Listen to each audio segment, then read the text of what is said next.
Hello and welcome back to the channel. My name's Rox and we are back with another prediction video for UFC 325 Volkanovski versus Lopez 2. But first, let's talk about UFC 324.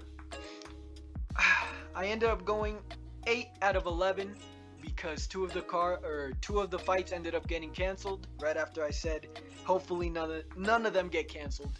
Cameron Smotherman passed out, so that bout ended up getting canceled right away, and then Kayla Harrison had to pull out, I'm pretty sure, so that Amanda Nunes versus Kayla Harrison ended up getting scrapped. But either way, ended up going 8 out of 11. Three fights that I got wrong was Modestas Bukauskas got knocked out by Nikita Krylov. Nikita proved me really wrong. He came in there with a refreshed chin.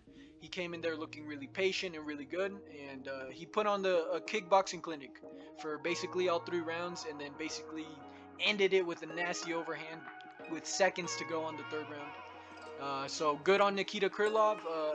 Yeah, he's looking good again. Other than that, I got Derek Lewis wrong. That was a coin flip. Derek Lewis also kind of gave up on the second. He tripped over and fell during the ending sequence and just kind of stayed down, and then Waldo kind of jumped on him, finished him. And the last one that I got wrong was the main event, actually. So I was really surprised Justin Gaethje won. Paddy Pimblett didn't implement the grappling like I thought he would, and Justin Gaethje managed to crack basically Paddy in the 2nd round after what's it called? Right after an eye poke. It wasn't really an eye. It was a punch into an eye poke, kind of. So it was iffy. But either way, that still did compromise his vision for the time being, and he got teed off right there, almost finished in the 2nd round. And I thought Paddy Pimblett was done. He looked like he had just got hit by a fucking car. And 3rd round, he ended up coming back. I thought he was on his way back to and maybe finishing Gaethje, because he was putting on fucking combos on him. But Gaethje came back 4th and 5th round and kept doing what he was doing. So yeah, it ended up being a really good scrap. It was back and forth, but obviously with Gaethje winning all of the exchanges basically. And yeah, Paddy Pimblett proved to us why that Scousers really don't get fucking knocked out. I was surprised he was still in there after some of the shots that he was taking, especially in the later rounds. He was getting cracked clean, and he was just he was taunting him basically. He was doing what, hit me harder. But either way, I went 8 out of 11. The rest of them I got right basically. And yeah, we're about to predict UFC 325 Volkanovski Lopez 2, and yeah, we're gonna get started with the early prelims right now. Starting with the road to UFC bouts. So I'm gonna be honest with you guys, I do not know any of these guys, so I'm gonna just go with quick picks, just right off the tingles in my balls. Namzrai Batbayar versus Aaron Tau. I'm gonna go with Aaron Tau. Aaron Tau looks like a monster. He looks like he has bigger pecs, and he's got more aura in his photo. So, cause look at these shadows compared to these ones. Yeah, I'm gonna go with this guy, Aaron Tau. Plus he's Australian. Either way, Sangarala Boom versus Lawrence Louis. Lawrence Louis has kind of a long neck, and that makes me worry for a guillotine or something. So I'm gonna just go with Sangarala.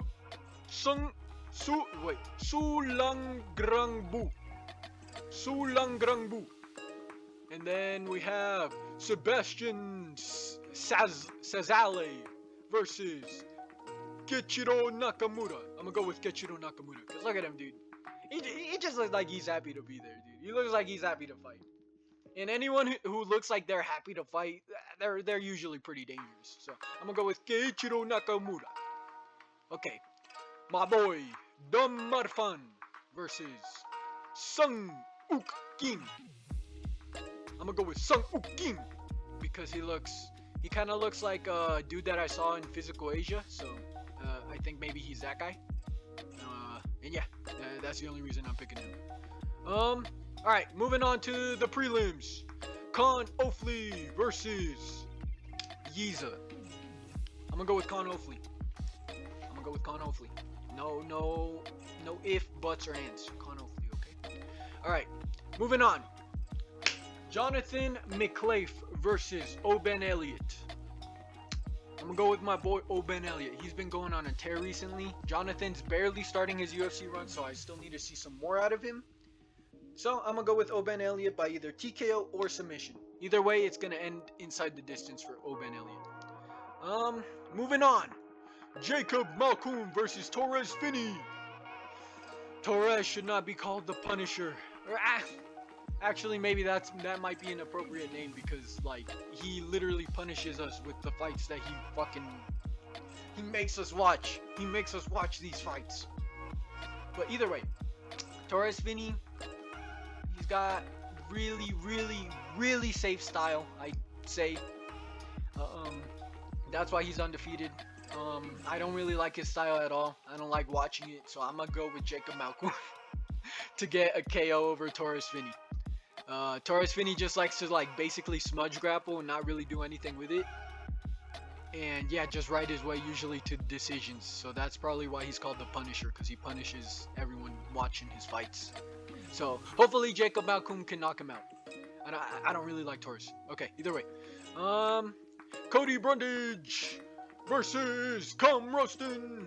I'm going with Cam Roston to get the TKO over Cody Brundage in the first round. So there's not really much to say. Cody Brundage, he's not that good of a UFC fighter.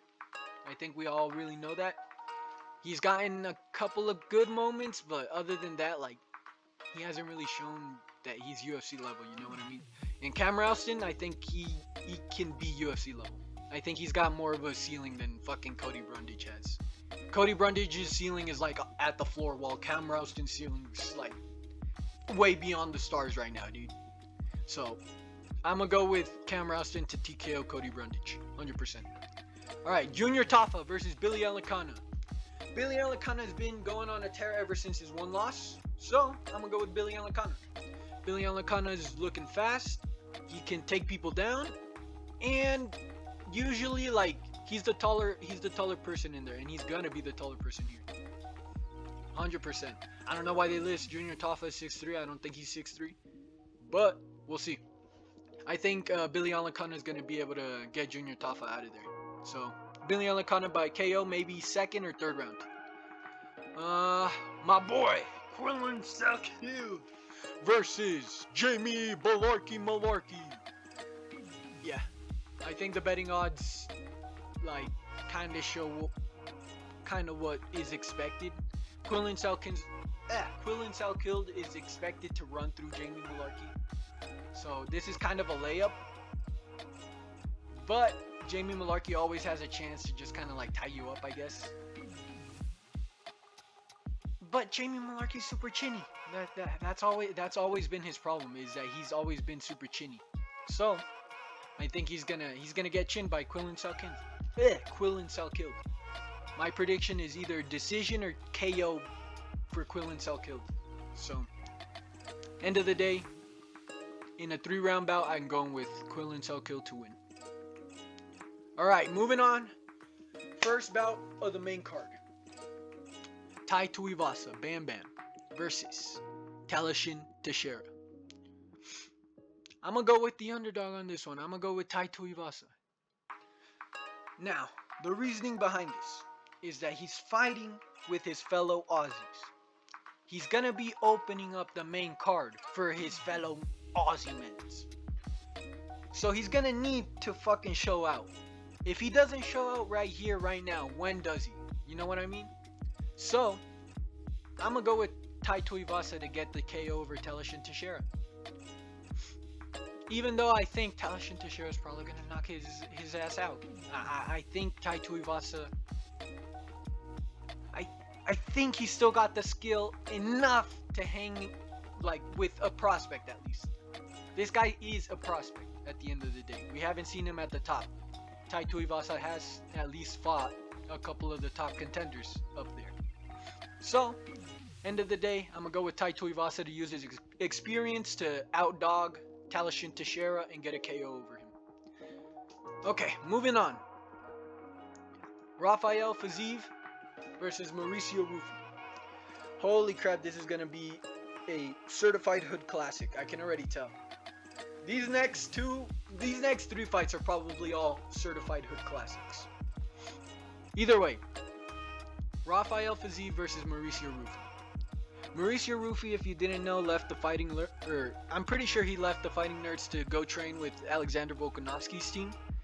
So, low key, that might be goated for him, cause he's been really struggling a lot with grappling. At least that, from what we've seen in the fights recently, like he can't really keep up with people that can grapple with him. So, if Rafael Fiziev implements that grappling, it could be a problem.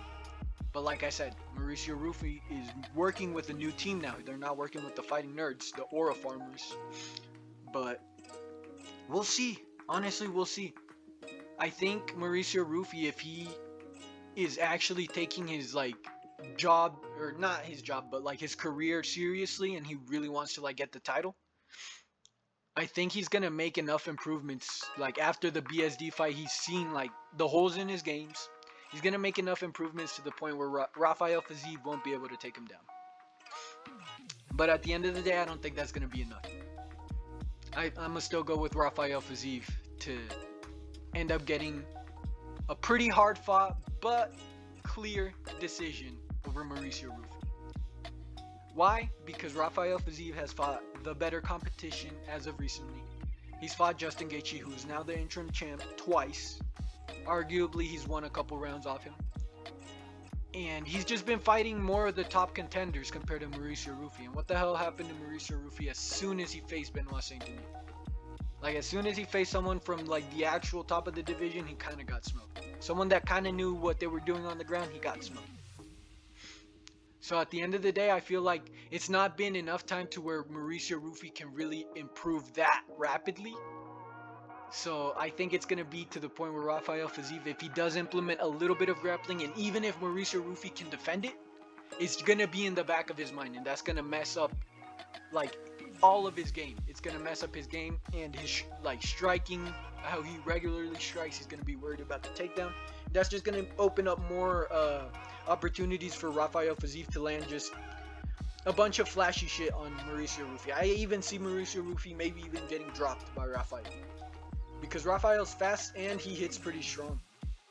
We haven't seen it recently in the UFC, but I think we'll see it here. Either way, I'm gonna go with Rafael Fiziev to win a unanimous decision over Mauricio Rufy. Hard fought, but pretty clear. I don't think Mauricio Rufy is ready yet.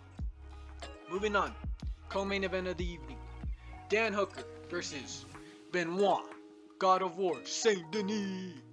I'ma go with the Frenchman. Give me the God of War. Look, man, Benoit Saint-Denis has been going on an absolute tear. After his loss to Poirier, I think the best base to MMA might be losing to Poirier, low-key. Because if you lose to Poirier, you low-key start getting goated in your next few fights. But either way, myths and legends aside, I think Benoit Saint-Denis is going to run through Dan Hooker. Like I said, Benoit Saint-Denis actually knows what he's doing on the ground. If he wants to drag you down to the ground and fucking take you down, he'll take you down and submit you. Literally, we saw that he was trying to do a brawler style up against Dustin Poirier and it didn't work. So he started implementing more of a grappling style in his next few fights. And I think that's what he's going to do. He's seen that he can't really brawl with every person in the UFC. I think he's going to do that with Dan a little bit, but not to the point where he's going to compromise himself. He's going to still take down Dan Hooker. And at the end of the day, I think he's going to get a TKO or maybe even a submission over Dan Hooker. We saw how easily Arman Tsarukyan submitted Dan Hooker. I think Benoit Saint-Denis can kind of recreate that, maybe in a later stage round, obviously, because he's not as good as Arman Tsarukyan. But I still think Benoit Saint-Denis got the skills and the power to basically do whatever he wants to Dan Hooker. So I'm gonna go with the younger guy, the stronger guy, the faster guy. Maybe not faster. Dan Hooker might have the speed advantage, but I think I'm gonna go with Benoit Saint-Denis to submit or KO Dan Hooker in 3 rounds. Okay. Now, main event of the evening: Alexander the Great Volkanovski versus Diego Lopez. Oh my god. I hate that I had to pick this fight again, cause picking the fight the first time was like really hard. I picked Diego Lopez to actually get the title the first time, and Alexander Volkanovski ended up defending it. I was really happy, but oh my god, it was a really hard fight, like 5 rounds. You know what I mean? And at the end of the day, every rematch is different. We just saw that with Piotr Jan versus Merab. We've seen it time and time again that rematches they're never the same fight. They're never the same fight. We saw that with Alex versus Ankalaev too. So at the end of the day, I'm gonna go with Diego Lopez to get the title. I think it's gonna be another hard-fought decision, but I think Diego Lopez is gonna have the power advantage, and since he's already been there literally 25 minutes, he's fought 25 minutes with Alexander Volkanovski before. He's gonna remember like some of his tendencies, and he's gonna train for that. They're gonna train for those little openings that he saw. And I feel like if he knocks Alexander Volkanovski down like early, it's kind of over. He's just gonna like either cruise his way to a decision, or he's gonna be able to find the shot to put him out. You know what I mean? And I don't think Alexander Volkanovski is gonna have what it takes to really put Diego Lopez down again. He's only getting older, guys. Like, as much as it pains me to say it, he's only getting older, and he will go down as one of the GOATs. I still remember to this day when me and my friends would be talking about Alexander Volkanovski, and like we would literally be saying who beats him right after the third Max Holloway fight. I specifically remember I was talking with my cousin. We were saying who beats this guy. No one in the featherweight division can basically beat Max Holloway. And if no one can beat Max Holloway, they can't get to Volkanovski. And if Max Holloway can't beat Volkanovski, then who the fuck beats Volkanovski? That's literally how we were talking about it, because Max Holloway was literally the gatekeeper to get to Volkanovski, and no one could beat Max Holloway. But now it's gotten to the point where, I mean, there's openings. Diego Lopez, he's a young, hungry person. He's got power. He's knocked out a lot of people now. And I feel like he's only getting better. He's going to be 31 at the time of the fight. So I think it's his time to shine. Like I said with the Tai Tuivasa versus Talashin Teixeira. If it's not here, when is it? Like, he can probably climb his way to another title shot, but like it would be kind of hard after he loses again to Alexander Volkanovski. Unless like obviously they give him like the Dana White privilege like they just did, but we'll see. They really want the Brazilian Mexican champion, and I think they're gonna get it this time. I think Volkanovski is gonna be a little bit too slow. His age is gonna finally start showing. All those wars that he just had, I mean, fuck. As much as it pains me to say, no rematch is the same, and I think Diego Lopez is gonna be able to either put Alexander Volkanovski away, or he's gonna win a hard-fought decision. Diego Lopez for the win.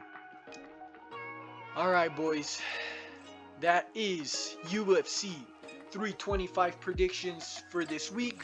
Let me know what you think of in the comments below. Who you think is going to win. If you agree, if you disagree with my takes. But yeah, I'll keep you guys updated next week with I think we're getting 2 more fight nights, like I said. And hopefully, like I said, none of the fights will get canceled.